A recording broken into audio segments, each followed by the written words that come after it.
Hey, welcome back to Road Tripping with Rachel. I'm Rachel. Thank you so much for joining me here as we are on this road trip going through the Bible. Last time you joined me, I gave a brief historical overview of what was going on in the world of the book of Acts.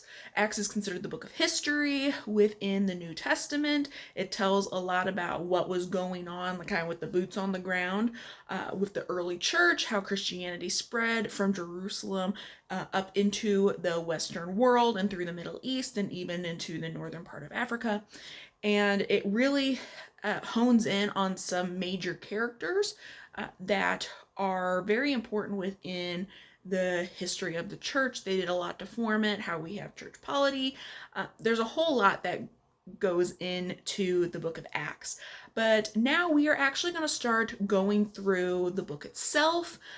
Just as a reminder, much like I've done with a lot of the other Bible studies I've done on here, is that many of these I'm going to be covering 1 to 2 chapters at a time. I'm going to be hitting on some main points. This is not meant to be like a sermonette. It's not meant to be like an in-depth Bible study, but it is meant to be something that gets you looking and hopefully wanting to do some of your own study as well, or even help give you some food for thought, like if you are a small group leader and you are leading a small group on your own or through your church. Just some, things to think about.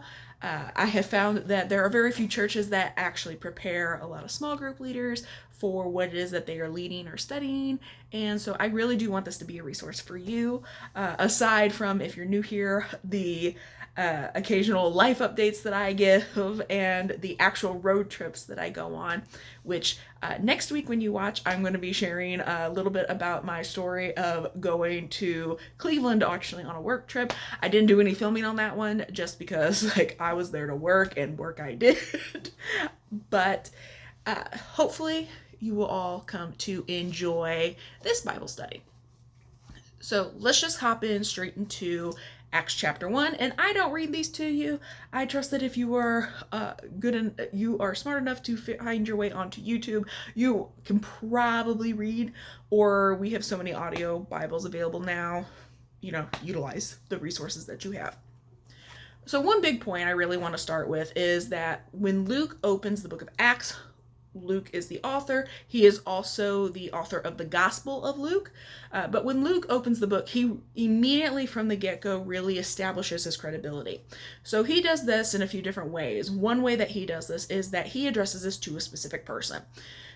So those who would later read it would most likely know who this person is because he would have been sharing it.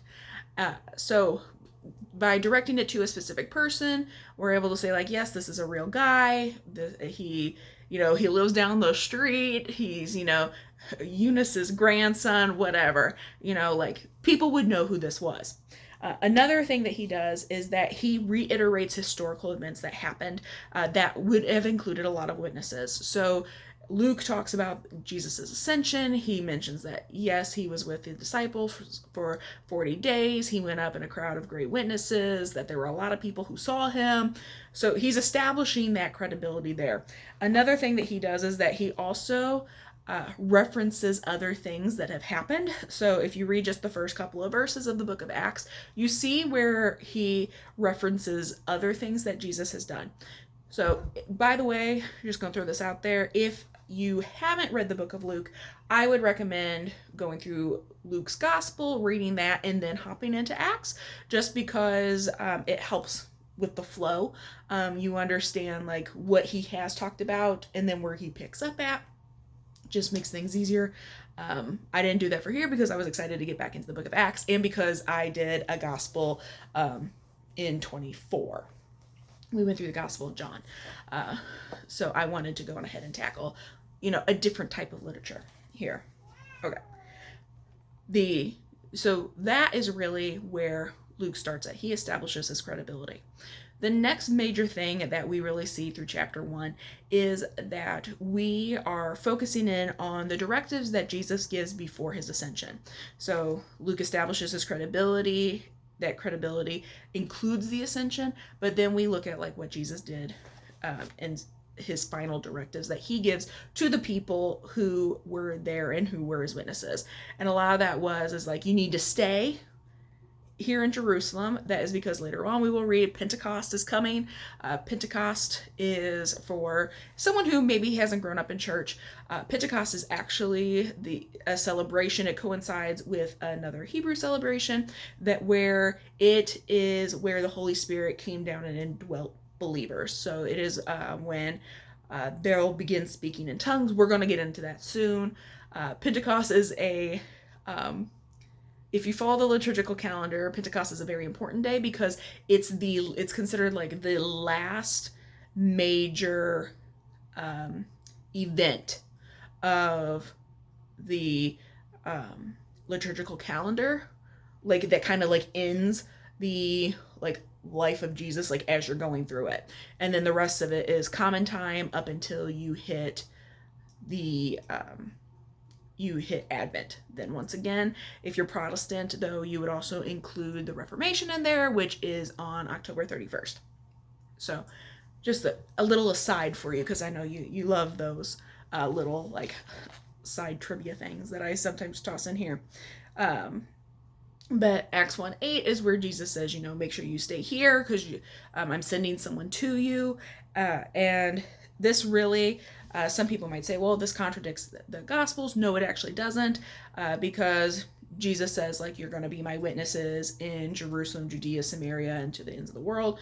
And then if we were to go back into Matthew, where he gives the Great Commission, go therefore and make believers of every nation. So we see where like there was a specific purpose that Jesus was telling them, like, you need to stay here for this specific purpose. And then later on the people would disperse. We know historically that this happened because of the fall of the Jerusalem later in AD 70, where the people actually did disperse. And then also we have people like Barnabas and Paul and Timothy and like all these other people who are actually dispersed and traveling through the book of Acts, as well as being referenced later on in some of Paul's epistles. So that's another really big point that comes out just in that first chapter. The last big point that I want to point out is that very early on, the church had to figure out how they were going to maintain some kind of order. Now, it's an unfortunate world that we live in, but you can't have too many cooks in the kitchen.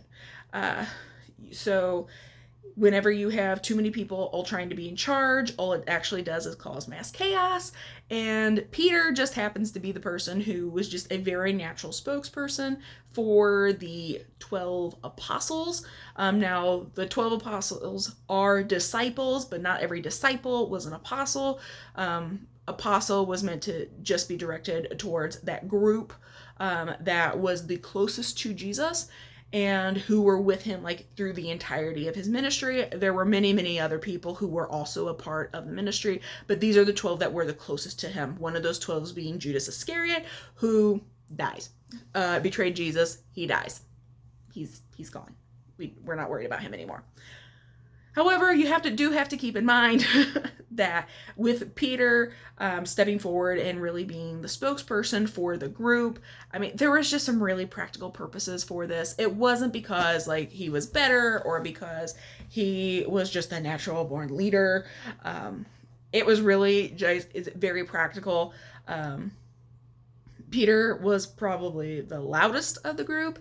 And also Peter was probably one of the oldest ones of the group. Culturally speaking, you really gave deference to whoever your elders were. If Peter was the eldest, it made sense that he would actually step forward to be the spokesperson for the group. We know that he was at least married and that his mother-in-law was old enough to have been very sick because Jesus does heal her. We read that story in the Gospels. Now, it's very normal and natural because you don't want a lot of voices all chiming in and giving different answers to things. You want one person who is giving a singular answer. It makes things easier. That's why we have public relations specialists in all these major companies.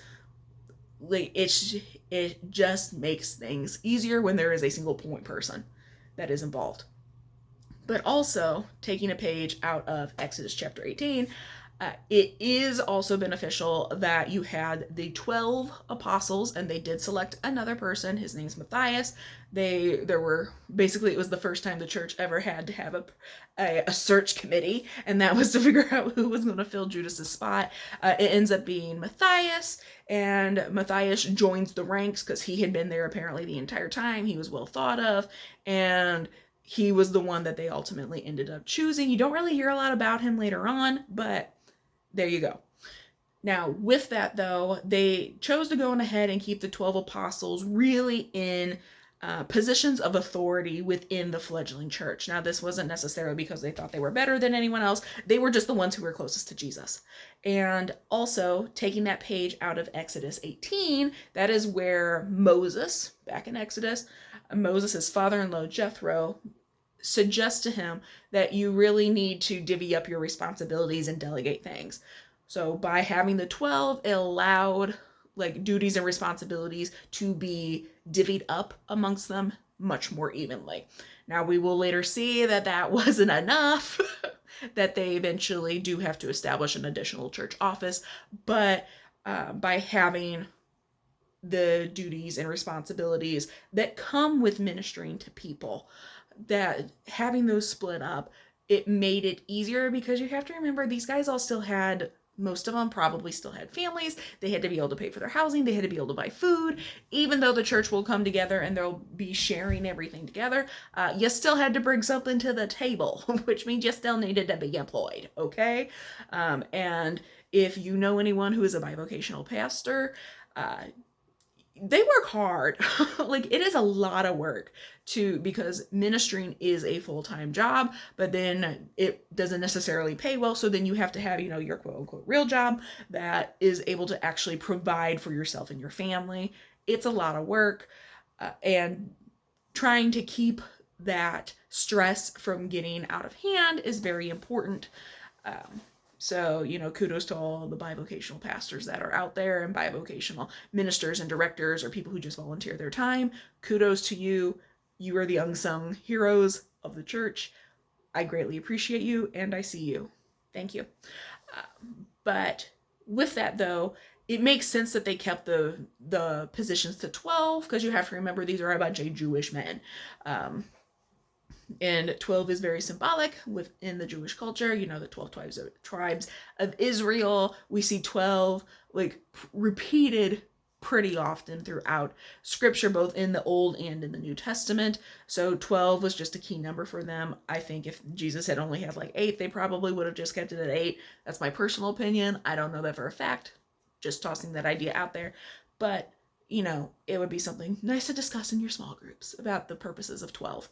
But they kept the 12, they divvied up those responsibilities, and it made it easier for them to be able to get the church up and going, especially because if you considered it different areas or places where they were going to be over, it just helps to divvy it up.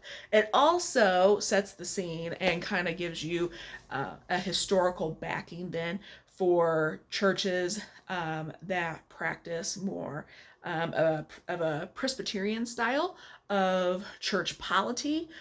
It makes a little bit more sense when you consider this. I'm actually more of a fan of that style of church polity over than Baptist polity, even though I was raised Baptist. And that is because I think churches can become a little too autonomous, where they're not held accountable to anyone else outside of the church body. I think that's how we end up with cults. But having multiple people all coming together, and it helps whenever they do the church councils later on as well. So that's a lot that's really in that first chapter, but it's very important that we understand that Luke has credibility, that everyone was gathered there because Jesus told them to stay there, and that when they began establishing some kind of order for the fledgling church, that it was deliberate and it was for very practical purposes. Hopefully that gives you at least something to chew on and discuss. My background's education, aka administration. I'm currently an administrator with my current job, and I appreciate organization and good administrative skills, and the apostles were showing that that was something else that they were going to value as well. So I hope you enjoyed this. I look forward to seeing you guys all next time as we get into, I believe I have planned chapters 2 and 3, but don't hold me accountable to that. It might just be 2. But I look forward to seeing you all next time. And if you want to read more of my notes, you can always check out the website, www.roadtrippin', that is where I normally basically include all my notes. I have rough outlines that I am using whenever I'm here talking to you, but most of the time my thoughts are much more put together and thought out more while I am online with the blog. But I hope to see you guys all next time. Bye!